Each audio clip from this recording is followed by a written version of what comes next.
नमस्कार दोस्तों, मेरे YouTube चैनल पे आपका बहुत बहुत स्वागत है। दोस्तों, डिटेल नोटिफिकेशन आ चुका है आरआरबी एएलपी का, और इस नोटिफिकेशन में जानेंगे दोस्तों कि इस बार क्या क्या चेंजेस हुए हैं और कौन कौन इस फॉर्म को अप्लाई कर सकता है और क्या क्या सिलेक्शन प्रोसेस रहने वाला है, एग्जाम कैसे होगा और इम्पॉर्टेंट डेट्स के बारे में भी हम इस वीडियो में जानेंगे। दोस्तों, चैनल पर नए हैं तो सब्सक्राइब जरूर कर दें ताकि लेटेस्ट वीडियो आप तक पहुँच जाए। दोस्तों, यहाँ पे आप जो मैप में देख पा रहे हैं ये सारे क्या है आरआरबी जोन्स हैं, और ये हमारा recruitment of assistant loco pilot ALP. ये दोस्तों हमारा क्या है एम्प्लॉयमेंट नोटिस यानी सेंट्रलाइज एम्प्लॉयमेंट नोटिस। दोस्तों, सबसे पहले इस नोटिफिकेशन में हम देखेंगे इंपॉर्टेंट डेट्स कौन कौन सी हैं। तो दोस्तों 12 अप्रैल से इस फॉर्म को अप्लाई कर सकेंगे आप, और 11 मई तक आप कर पाएंगे। तो यानी 12 अप्रैल से ये फॉर्म स्टार्ट हो चुका है, आप अप्लाई कर सकते हैं, और 11 मई तक इसकी लास्ट डेट रहने वाली है। दोस्तों, जब भी आप एप्लीकेशन को अप्लाई करेंगे तो उस टाइम क्या है पेमेंट आपसे मांगा जाता है। तो पेमेंट को आप 13 तारीख तक पेमेंट सबमिट कर सकते हैं। अब दोस्तों बात कर लें, जब भी आप पेमेंट सक्सेसफुल कर देंगे उसके बाद क्या है ये 14 मई से लेकर 13 मई तक क्या है आपकी एक विंडो ओपन होगी। जो भी आपने फॉर्म को फिलअप किया है उस टाइम कोई भी आपकी गलती हो गई हो तो आप अपने फॉर्म में करेक्शन कर सकते हैं। यानी करेक्शन विंडो यानी date for modification window for correction in application form with payment of modification fees. तो दोस्तों आप ये 14 मई से लेकर 23 मई तक आप करेक्शन कर पाएंगे। अब दोस्तों हम बात करेंगे कि हमारी जो पोस्ट है ये है हमारी क्या है असिस्टेंट लोको पायलट, और ये लेवल 2 की वैकेंसी होने वाली है। और जो इनिशियल पे है दोस्तों पे है वो 19,900 है, और मेडिकल स्टैंडर्ड इसमें रखा गया है A1, यानी A1 आपका मेडिकल स्टैंडर्ड होगा। और A1 में क्या क्या आता है वो हम नीचे डिस्कस करेंगे। दोस्तों, इसमें एज जो क्राइटेरिया है वो 18 से 30 साल का है, जो कि इसमें एज रिलैक्सेशन का जो था वो क्या है इस बार नहीं दिया गया है। तो एज रिलैक्सेशन पिछली बार दिया गया था क्योंकि कोविड की वजह से। और इसमें जो टोटल नंबर ऑफ वैकेंसी है वो 9,970 वैकेंसी इस बार इन्होंने डिक्लेयर की है।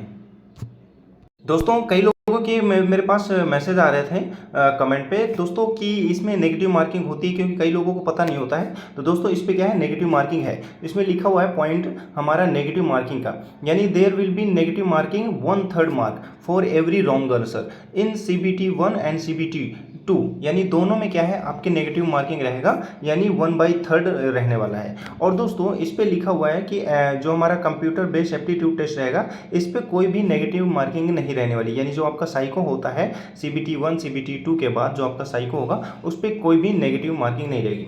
दोस्तों ये हमारा जो पॉइंट है वो है बैन आइटम, यानी candidate carrying ban item like communication device and electronic gadgets, mobile phone, bluetooth, pen drive, laptop, ये चीज़ें तो कोई भी नहीं ले जाता। फिर भी इन्होंने इसमें डिटेल नोटिफिकेशन में दे दिया, मेंशन कर दिया है, क्योंकि वहाँ पे एक धागा भी ले जाना अलाउ नहीं है, वहाँ पे अच्छे से चेकिंग होती है। तो दोस्तों ऐसी चीज़ें ना करें।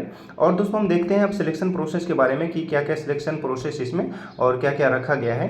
तो सबसे पहले हम देखेंगे कि हमारा जो विजन स्टैंडर्ड है, यानी जो हमारा A1 मेडिकल स्टैंडर्ड था उसका देख लेते हैं। यानी physical fit in all respect, यानी आपको क्या है फिजिकली फिट होना चाहिए सभी चीज़ों में। अब इसमें जो विजन टेस्ट दे रखा है वो क्या है 6/6 होना चाहिए, और 6/6 without glasses with fogging test, यानी आपका फॉगिंग टेस्ट भी होगा, and must not accept +2D। दोस्तों इसमें जो है जब भी आपका CBT 1 CBT 2 क्लियर हो जाएगा तो उस टाइम क्या है ये विजन सर्टिफिकेट मांगेंगे, यानी विजन सर्टिफिकेट आपको भी देना पड़ेगा। अब दोस्तों बात करते हैं हमारा क्या है सिलेक्शन प्रोसेस की। इसमें कोई भी एज रिलैक्सेशन तो नहीं दिया गया है, जैसे पिछले साल दिया गया था वो कोविड की वजह से दिया गया था। इसमें क्या है 500 रुपये आपकी फीस रहने वाली है, 500 रुपये आपको फीस देनी पड़ेगी ड्यूरिंग जब भी आप एग्जाम यानी जो फॉर्म फिलअप करेंगे। उसमें क्या है 500 में से आपके 400 रुपये क्या है रिफंड आ जाएंगे, लेकिन इसमें एक कंडीशन है कि only candidate who attend CBT 1 will get a refund of their examination fees, यानी आपको क्या है CBT 1 एग्जाम को देना पड़ेगा तभी आपके 400 रुपये रिफंड आएंगे। तो दोस्तों ये मत सोचना कि हम CBT 1 नहीं देंगे तो पैसे रिफंड आ जाएंगे, इसमें लिखा हुआ है, बट इसमें लिखा हुआ है ऑलरेडी, आप में आराम से देख सकते हैं। इसका जो हमारा नोटिफिकेशन है मैं अपने डिस्क्रिप्शन बॉक्स में दे दूंगा, वहाँ से आप डाउनलोड करके आप पढ़ पाएंगे। दोस्तों इसका विशेष ध्यान रखें, जब भी आप फॉर्म फिलअप करें तो CBT 1 जरूर से ज़रूर दें, और मैं चाहता हूँ सभी दें आप, लेकिन अगर आपको 400 रुपये चाहिए वापस रिफंड तो आपको CBT 1 देना पड़ेगा। अब दोस्तों हम थोड़ा CBT जो हमारा जो रिक्रूटमेंट प्रोसेस है उसके बारे में देख लेते हैं कि क्या क्या प्रोसेस रहने वाला है आपका। सबसे पहले पहले CBT 1 होगा, उसके बाद CBT 2 होगा सेकंड में, और फिर हमारा ये साइको होगा, फिर डॉक्यूमेंट वेरिफिकेशन, फिर आपका मेडिकल एग्जामिनेशन होगा। तो ये 5 जो टेस्ट हैं इनसे आपको गुजरना पड़ेगा। तो इसके लिए प्रिपेयर रहें, तैयार रहें और तैयारी अपनी करते रहें। दोस्तों इसका जो भी हम फॉर्म भरेंगे तो इसका डिटेल वीडियो आप मेरे चैनल पे आ जाएगा, तो सब्सक्राइब जरूर कर दें, ताकि जो भी हम ये फॉर्म भरेंगे तो आपको कोई भी प्रॉब्लम ना आए और आराम से देख के आप भर सकें। दोस्तों इसमें जो हमारा फर्स्ट स्टेज है CBT 1, इसमें क्या क्या रहेगा देखो। इसमें क्या है 60 मिनट आपको मिलेंगे और इसमें 75 क्वेश्चन रहेंगे, यानी 75 मार्क्स के 75 क्वेश्चन आपको दिए जाएंगे, और जो हमारा ड्यूरेशन रहेगा वो 60 मिनट का रहेगा। आपको याद रखना है कि 60 मिनट का ही टाइम रहेगा आपको। अब दोस्तों इसमें जो मिनिमम पासिंग परसेंटेज दिया है वो अनरिजर्व और EWS वालों के लिए 40% है, OBC और NCL के लिए 30% है, SC के लिए 30% है और ST के लिए 25% है। इतने पासिंग मार्क्स आपको लाने पड़ेंगे।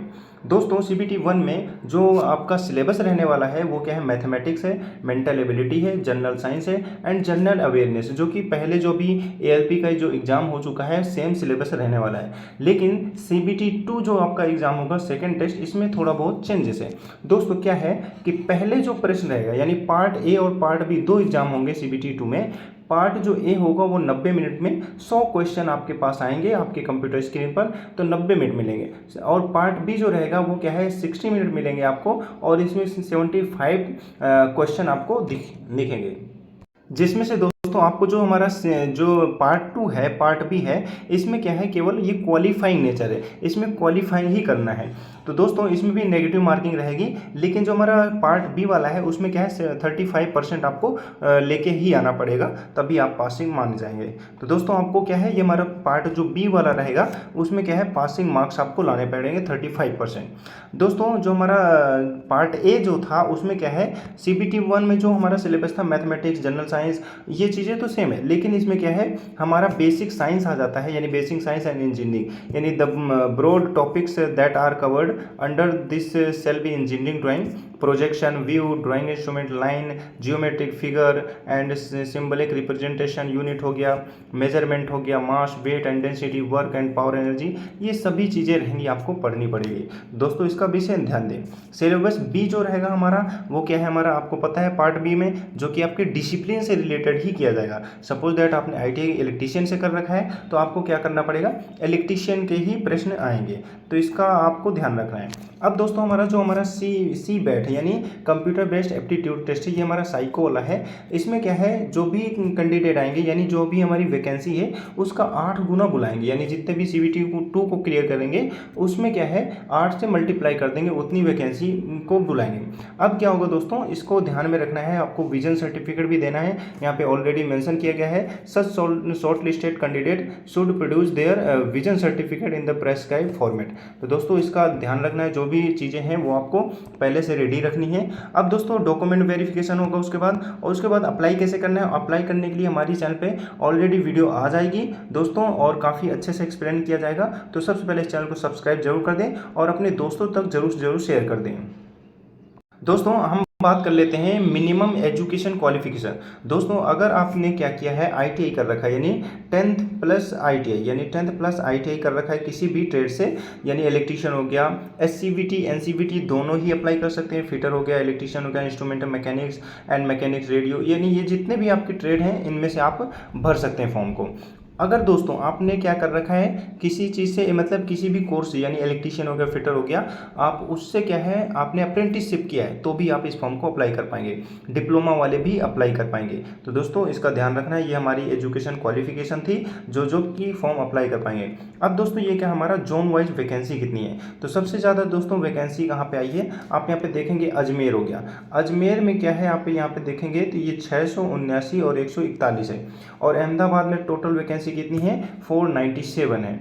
उसके बाद आप देखोगे तो यहाँ पे हमारा भोपाल हो गया, भोपाल में कितनी वैकेंसियाँ हैं, भोपाल में ये रहा हमारा, और ये हमारा 618, यानी आप ये WCR रीजन में देखेंगे तो 618 वैकेंसी हैं। और सबसे ज़्यादा देखो यहाँ पे भुवनेश्वर पॉइंट में आप देखेंगे तो 928 वैकेंसी हैं, जो कि बहुत ज़्यादा हैं। फिर इसके बाद बिलासपुर हो गया, इसका नोटिफिकेशन ऑलरेडी मैं उसमें डिस्क्रिप्शन में दे दूंगा, तो आप वहाँ से अपने अकॉर्डिंग देख लेंगे कि वैकेंसी सबसे ज़्यादा कहाँ पे है, उसी हिसाब से आप फॉर्म को फिलअप कर पाएंगे। तो दोस्तों ये वीडियो कैसी लगी, अगर हेल्पफुल रही हो और ऐसे वीडियो पाने के लिए आप इस चैनल को सब्सक्राइब कर सकते हैं। Thank you friend for watching this video. मिलते हैं नेक्स्ट वीडियो पर।